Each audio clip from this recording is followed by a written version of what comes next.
Saa 7 kamili saa za Afrika Mashariki, nikitumai kwamba mzima popote pale ulipo. Hujambo na karibu katika awamu hii ya Matukio Mtambuko.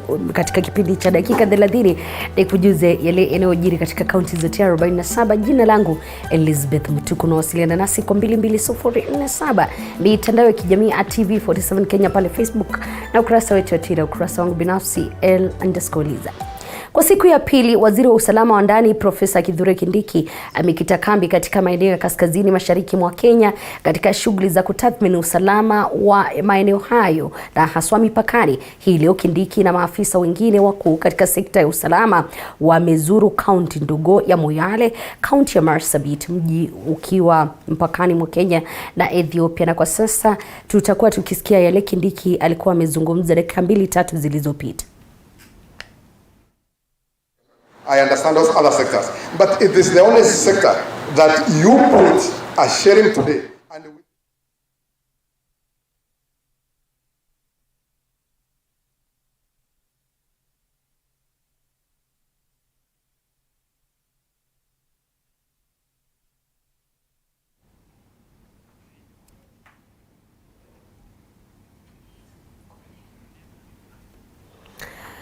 Bila shaka taarifa hiyo tutakuwa tukisikia hapo baadaye, lakini tunazidi kutegea na vile kukujuza yale yanaendelea katika sehemu mbalimbali humu nchini, sawa na yale yanayotukia katika kaunti hizo, na haswa taarifa ambazo zinachipuka, na baadhi yake ni pamoja na kupunguzwa kwa wale ni walinzi waliyekuwa rais wa taifa hili na ambaye ni rais mstaafu Uhuru Kenyatta, taarifa ambayo tutasikia hapo tukiendelea taarifa zetu. Lakini mwili wa aliyekuwa waziri wa elimu Profesa George Magoha utapelekwa kwenye maeneo ambayo mwenda zake alizuru sana, kulingana na kamati inayopanga mazishi haya ikiongozwa na aliyekuwa katibu katika wizara ya elimu Julius Juan.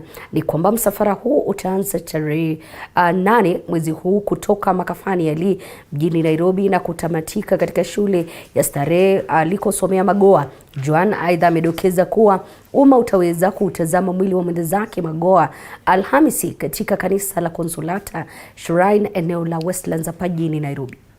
Should be borne in mind that in his last tour of duty as Cabinet Secretary for Education, Professor Magoha was always in the midst of children and students. This explains why we are focusing on the schools where he had a major impact on the young people. On February 11, 2023, Professor Magoha's will take place at Odera Kango University campus in Yala starting at 10 a.m. The family notes with gratitude the immense love for and high regard with which the late Professor Magoha was held by Kenyans from all walks of life. Tukirejelea taarifa yetu ya awali, ni kwa siku ya pili waziri wa usalama wa ndani Profesa Kithure Kindiki amekita kambi katika maeneo ya kaskazini mashariki mwa taifa hili katika shughuli za kutathmini usalama katika miji iliyo mipakani. Hii leo Kindiki na maafisa wengine wakuu katika sekta ya usalama wamezuru kaunti ndogo ya Moyale, kaunti ya Marsabit, mji huo ukiwa mpakani mwa Kenya na Ethiopia. Na kwa sasa tutakuwa tukisikia yale Profesa Kithure Kindiki aliyoyasema awali. Yoya na Gilbadada, asanteni sana watu yetu ya Moyale. Nashukuru Mwenyezi Mungu kurudi hapa. Nilikuwa hapa mara ya mwisho mwezi wa Julai, wakati siku hiyo tulikuja na rais, siku hiyo akiwa deputy president, na tukaongea. Siku hiyo tulikuwa tunaongea mambo ya kuomba kura, na leo nimerudi kama waziri wa usalama na utawala wa taifa, na mwenye kunituma hapa ni Mheshimiwa Rais William Ruto. Mheshimiwa Rais ameniambia nikifika Moyale niwasalamie. Mmepokea salamu ya rais? Mmepokea salamu ya rais? Asante sana. Vile vile Mheshimiwa Rais amenituma hapa kwa niaba ya serikali kusema asanteni sana kwa watu ya Moyale kwa kuchagua hii serikali ya Kenya Kwanza, na anawatakia kila laheri, na ameniambia hivi karibuni atapanga safari ya kuja hapa Marsabit ikiwemo Moyale ili mkae pamoja na yeye mueleze mahitaji yenu. Mungetaka rais atembee hapa? Mungetaka rais atembee hapa? Asante sana. Vile vile leo nimepita tu kwa ufupi sana, tumetoka Mandera na Wajia. Nikasema nipitie hapa Moyale nikileta hiyo salamu ya rais, na pia kuangalia boda yetu hapa na kusikiza wananchi. Lakini vile vile namna waziri wa maji Alice Wahome anahudhuria warsha ya wanakamati katika sekta ya kilimo, mifugo na uvuvi inayoendelea jijini Mombasa kwa madhumuni ya kutoa hamasisho na kuweka mikakati kuimarisha sekta hizo, na kwa sasa tutavuka moja kwa moja kuweza kusikia yale anayosema. The average is only that because we have organized water resources, the drainage basin. It is only that the drainage basin called Athi starts from Nairobi up to coast. By 2013, the demand was 76% of the water available. So you can see that in that catchment by 2013, there was no water. Because if you have a ratio or a demand over 40%, then there's danger. Yeah. But if we do and we increase our storage and we increase our water resources, then by 2030, the demand will be 81%. This will go up to 2050. The demand will be 81% of the water available. And I've said, honorable members, that if you have a ratio of 40%, then it means you are in danger. So you can see that one of our catchment was already in danger. That is Athi catchment. That goes, Honorable Wambua, that covers your area up to coast region. It is already in danger. It doesn't have water resources. And that's why it is borrowing from another basin called Tana Basin that covers central region. Yeah, it's borrowing water, it's taking water from there to Athi.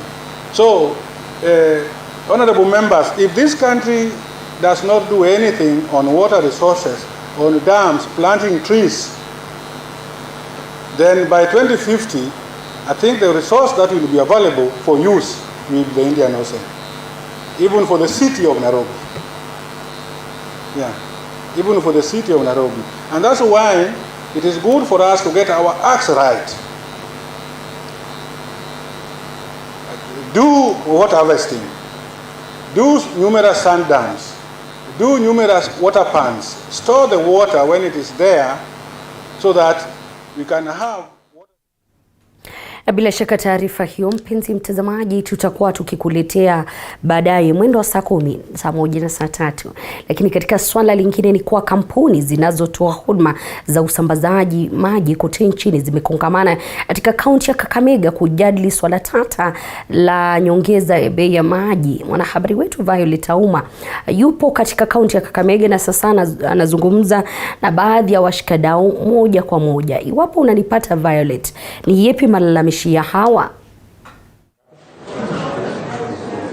Asante sana mwenzangu Elizabeth Mtuku kutoka Nairobi. Sasa hivi tuko hapa katika kaunti ya Kakamega, na kama ulivyosema ni mkutano ambao ni wa washikadau, hasa wale ambao wamekuwa wakitoa huduma za maji katika kaunti tofauti hapa katika nchi ya Kenya. Na swala hasa ambalo limeweza tu kuibuka ni kwamba kumekuwepo na mapendekezo ya kuongezwa kwa hiyo ada ya maji ambayo kutoka shilingi thumuni moja hadi shilingi 5, na ni masuala tu ambayo washikadau wameweza tu kuwa wamejadili haswa na kutaka iwapo kama serikali inaweza kupunguza ada hiyo. Na kwa sasa hivi niko na washikadau haswa kutoka WASPA ambayo wataweza tu kuzungumza nasi ni mapendekezo yao yapi haswa kuhusiana na hii ada ambayo imeweza tayari kupendekezwa. Labda pengine kwa ufupi kama unaweza tu majina yako na mkutano wa leo haswa ni kuhusu nini?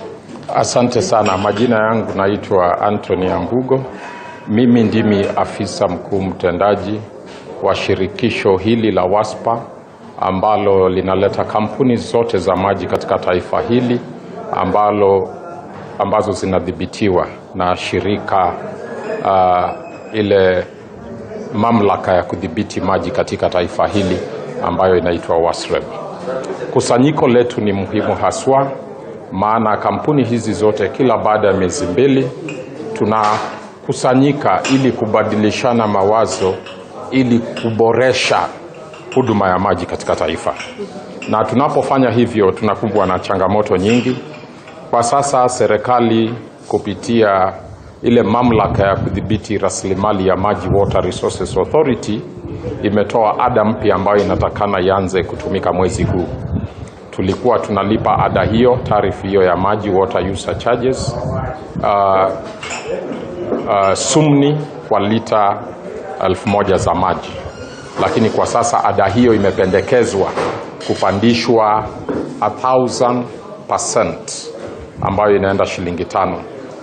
Na pia sisi tumetoa mapendekezo yetu, maana si mara ya kwanza. Tulisema hata kama ni kubadilisha ada ya maji, maana tukiangalia yale malengo tunaita Sustainable Development Goals, inasema hayo maji yawe yanaweza kuwa na bei nafuu. Na hii ada itafanya bei ya maji kuongezeka na haitakuwa nafuu kwa mwananchi wa kawaida. So tumekuwa na mazungumzo na bado tutakuwa na mazungumzo na serikali kuu ili kuona kama ada hii inaweza badilishwa, na tuna imani na manifesto ya Kenya Kwanza government wanasema bottom up, wanaangalia mambo ya mwananchi wa kawaida. Sasa tunawaeleza ada hii inakuja kumkandamiza, maana itabidi sisi tupate mfumo ambao tunaweza tukapata pesa kwa mwananchi. Kwa sasa mfumo ule ambao tunatumia kupata pesa kwa wananchi umeidhinishwa na mamlaka ya kudhibiti maji, hiyo ni WASREB. Na labda pengine tu tukizungumzia masuala ya ada, serikali ya kaunti governors waliweza kuingilia kati na kujadili hili swala mwaka jana. Kwako wewe unaona kwamba yale mapendekezo ya magavana hayakuweza kutiliwa maanani? Mapendekezo haya yalikuwa yametiliwa maanani, ndio kwa sababu unakuta kwamba hizo regulations zilikuwa zimesitishwa.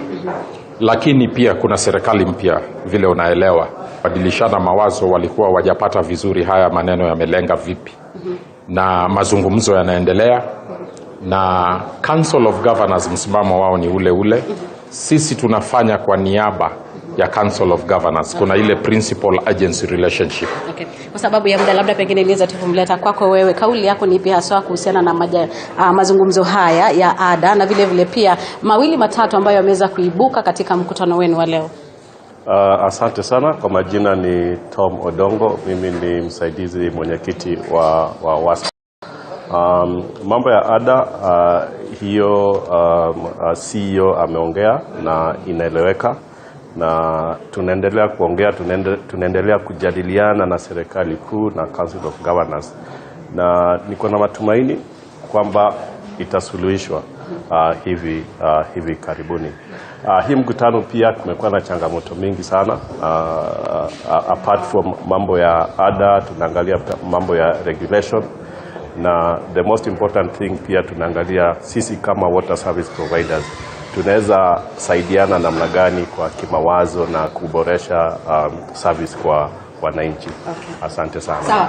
Asante sana. So hao tu ni wale ambao baadhi tu ya washikadau ambao wameweza kukongamana hapa katika kaunti ya Kakamega kujadili masuala ya maji na vile vile changamoto ambazo zinakumba sekta hiyo. Lakini kwao wanasema kwamba baada ya mkutano huu wanatumai kwamba yale mapendekezo yatakayoibuka kutoka kwa mkutano huu basi serikali itaweza kutilia maanani kwa manufaa ya yule Mkenya wa kawaida ambaye anahitaji maji safi na vile vile maji ambayo wanaweza kumudu, ama ile gharama ambayo wanaweza kumudu. Kutoka hapa kwangu sina la ziada, narudisha kwako studioni Elizabeth Mtuku. Sana Violet kwa taarifa hiyo, na bila shaka kwa mapana na marefu tutakuwa tukisikia baadaye. Na mabadiliko ya tabia nchi inapoendelea kuathiri dunia kwa kiasi kikubwa, jua kali limezidi kushuhudiwa katika maeneo mengi humu nchini, huku kwa sasa wakazi wa kaunti ya Murang'a wakishuhudia uhaba wa maji. Aidha, wanafunzi wameathirika pakubwa, huku wakilazimika kutembea mwendo mrefu kutafuta maji, kama anavyotuarifu mwanahabari wetu Flora Limuki. Tunazuru wadi ya Kamachari, eneo bunge la Mathioya, kaunti ya Murang'a. Wenyeji wa vijiji vitano hapa wanazidi kupanga foleni na mitungi ya maji kwenye mto Karirwara ambao pia uko karibu kukauka. Juzi shida yetu ni maji tu peke yake. Mpaka mahali tunaenda kuchota hakuna maji. Hata customer akikuitisha maji, wewe shida yako lazima uende mahali. Kinyume na hapo awali ambapo maji katika vijiji hivi yalikuwa mengi, vijiji vingi sasa vinakabiliwa na ukosefu wa maji ya matumizi ya kilimo na hata matumizi ya nyumbani. Maji ya kunywa na ya kulima. Kitambo hii mto haukuwa unakauka. Mto huu unaitwa Kagode. Haukuwa unakauka kitambo. Mimi nikuja hapa 1984. Nilikuta watu wakichota hapa na kutumia kwa irrigation.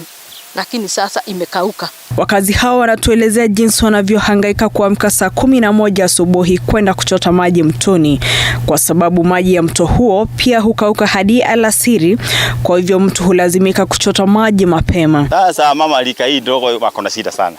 Sasa kwa sababu mzee akiingia jioni na mama amekuwa siku mzima akichota maji hapa, si hiyo ni bala. Anakuwa akipigwa kwa sababu akimwambia kuja na wewe unajua. Sasa jioni lazima mzee atafute kiti yake.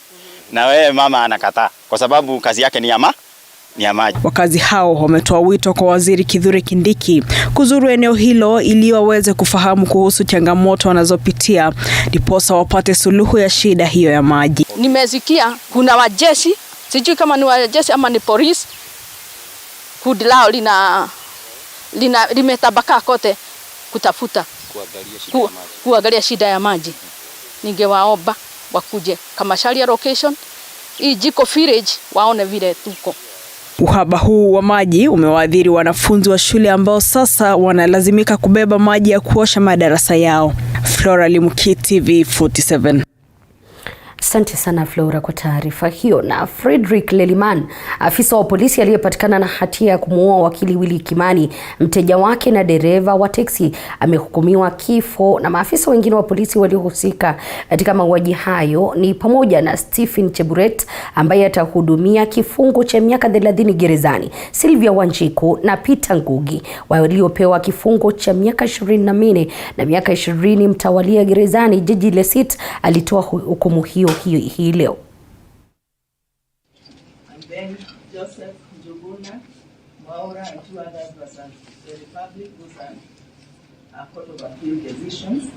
So the decision of the 3-judge bench in Godfrey Mutiso was.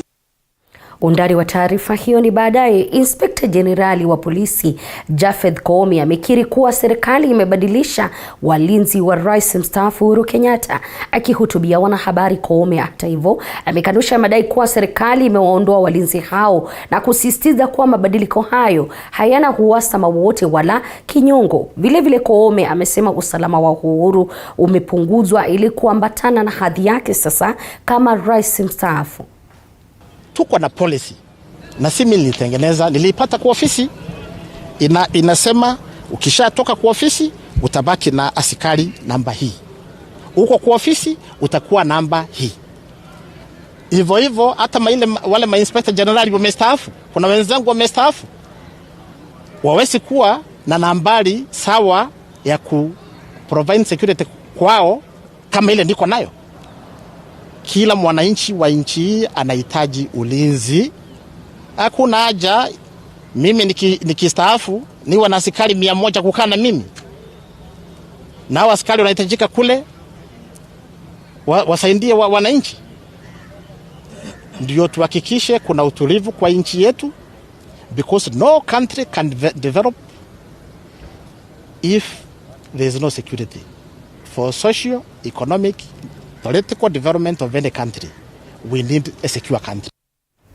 Namna wazazi ambao walikuwa wanafunzi wa shule ya msingi ya Nyonjoro iliyo mashambani Naivasha, kaunti ya Nakuru, sasa wamelazimika kuchanga hela za kufanya marekebisho kwenye nyufa shuleni humo zilizosababisha shule hiyo kufungwa na Wizara ya Elimu kwa ukosefu wa madarasa bora. Mwanahabari wetu Willy Dennis ana mengi zaidi kuhusiana na taarifa hiyo.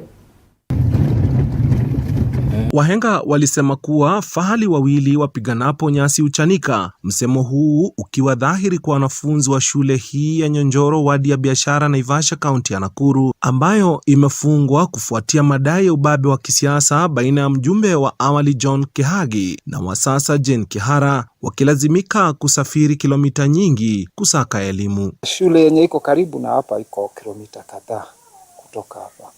Na tungionelea ni vizuri, sio vizuri serikali iwe imetumia hii kiasi kubwa ya pesa alafu tu hatutasaidika. Kwa hivyo ningeomba wenye wanahusika na wenye wanajua tutafanyaje waje watusaidie. Kila kitu yenye tuko nayo tunaona at least tunaona ni serikali. Ni hii building mnaona hapa. Hii shule ndio tunaona serikali.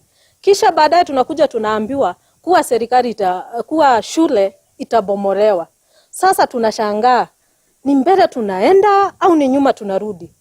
Hatuna hizo vitu zote na chenye tuko nayo tunaambiwa inatolewa. Afisi za elimu zilifunga shule hii kutokana na nyufa kwenye baadhi ya madarasa, wazazi hawa wakifasiri ni heri kuziba nyufa kuliko kujenga ukuta ulio na gharama kubwa. Inasemekana hii shule iko na shida, iko na makrak, na tunaomba tu serikali itusaidie tu kwa sababu sisi hatuna nguvu.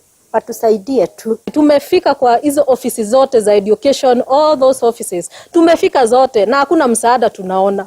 Kwa hivyo Madam Susan, tunakuomba tena na tena, mkiwa na MP wetu Jane, ingilieni na mjaribu kutusaidia. Kwa sasa wazazi hawa wameungana hapa wakikuna kichwa mintarafu kuchanga hela zitakazo kimu gharama ya marekebisho kwa sehemu zilizokisiwa kuwa sio salama kwa wanaopitia madhila ya kutafuta elimu mbali na nyumbani. Kama unavyoona hapa, tulikuwa tunajitolea kila mmoja, kila boma ikuwe itupatie hata kama ni shilingi 100 ili tuweze kutengeneza hizi madarasa. Kwa maana wazazi wako na uchungu wa watoto wao wakati wanatoka kutoka hapa wakienda kilomita kadhaa eti ni shule wanaenda. Tuko na shida juu ya watoto wetu, hatutaki shule yetu ifungwe kwa sababu ya watoto. Wanapita hii njia kwenda karate na hii njia iko na wanyama. Japo afisi za elimu mjini humo zimesalia kimya kufuatia tukio hilo, wazazi hawa wakitoa kilio kwa wizara hiyo kuhakikisha kuwa masomo yanarejeshwa kwenye shule hii iliyosalia mahame kwa sasa. Nikiripotia runinga ya TV 47 kutoka eneo la Karati Naivasha kwenye kaunti ya Nakuru, mie ni Willy Dennis Njiru. Namna waziri wa maji Alice Wahome anahudhuria warsha ya wanakamati katika sekta ya kilimo, mifugo na uvuvi inayoendelea mjini Mombasa kwa madhumuni ya kutoa hamasisho na kuweka mikakati kuimarisha sekta hizo. Na kwa sasa tunasikiza moja kwa moja yale yanayojiri kutoka ukumbi huo. Ministry. Of course, the ASAL, East African region and ASAL ministry also have the responsibility. But the largest responsibility is on my ministry. And then it is not one county. I have 47 counties to deal with. Some in complete dire need where animals, livestock, including wildlife, are dying. Obviously, our strategies have not worked before. How then can Senate help us to put in place strategies that will work? One of it is that to do all this planning and implement, we need sufficient funding. You have heard Engineer Rima and the PS there saying, and I want to confirm, our budget is 22 million shillings. Our budget, billion shillings. I can see Senator Wambua looking at me. What did she say? 22 billion shillings from the GOK budget. We supplement that with partners' budget of 66 billion shillings. So that's actually what keeps us floating. This supplementary budget, my ministry will lose 7 billion of the 22 billion shillings because of the austerity measure, and I have had a conversation even with the head of state. The country is really at the bottom.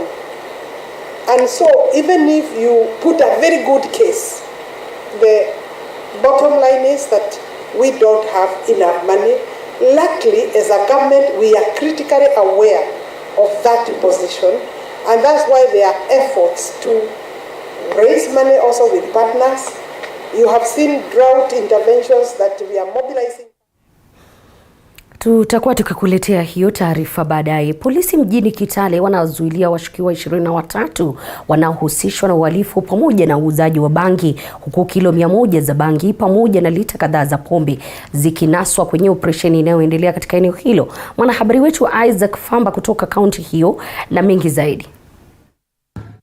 Ni operesheni iliyohusisha maafisa kutoka vitengo mbalimbali vya polisi ambao walifanikiwa kunasa bidhaa hizo ambazo zimenaswa kwenye maeneo ya Tuwani na Matisi viungani vya mji wa Kitale. Kwa mujibu wa naibu kamishna kaunti ndogo ya Trans Nzoia Magharibi Charles Ocharo, 23 hawa walinaswa kwenye operesheni inayoendelezwa katika maeneo yote kaunti hii. Hii ni kazi ambayo ya jana kuanzia saa 1:22 mpaka leo asubuhi katika maeneo ya Tuwani area, Matisi area ndio ilikamatwa. Mkiangalia mtaona kwamba kuna bangi pale ambayo ni approximately 100 brooms. Na kuna of course ile ambayo inaitwa stones imekuwa rolled. Na ukiangalia hapo kuna ile ya 50 bob na kuna ile ya 20 bob iko hapo. Alafu ukiangalia pale kuna nini chemicals. About I think it should be about 6 kilos ya chemical ambayo tuwezi tukasema ni chemical, lakini ambayo tunajua ni kwamba ni ile ambayo ikiwekwa kwa sijui ni kangala ama nini ndio inaiva haraka. It's supposed to go for kuiva inataka na ichukue 7 days. Lakini sasa hii ikiwekwa it takes only 1 day, 24 hours imekuwa tayari. Aidha, maafisa hao usalama wamesema kuwa wanaendeleza mikakati ya kuzuia uuzaji zaidi wa bidhaa hizo, huku wakitarajia kuziba mianya yote ya wauzaji wakuu pamoja na wanunuzi. Kitu ambao sisi tunaangalia, kitu ya kwanza, for us we are focused on supply reduction and demand reduction. Supply ni nani? Yule ambaye anafanya nini? Analeta. Na demand, au vijana wetu ambao wanatumia, wote tunataka kufanya ni, that's where we are focused. Ocharo pia amefichua kuwa wanafanya uchunguzi kubaini chanzo cha mihadarati hiyo, taarifa za awali zikionyesha chanzo chake kuwa taifa jirani la Uganda. So we suspect lakini bado uchunguzi inaendelea. We suspect kwamba pengine inatoka the other side. You know the border is also porous. But we cannot confirm. But we suspect inatoka pande hiyo because you see investigation bado inaendelea. Nikiripotia TV47 kutoka kaunti ya Trans Nzoia, jina langu ni Isaac Famba. Bila shaka taarifa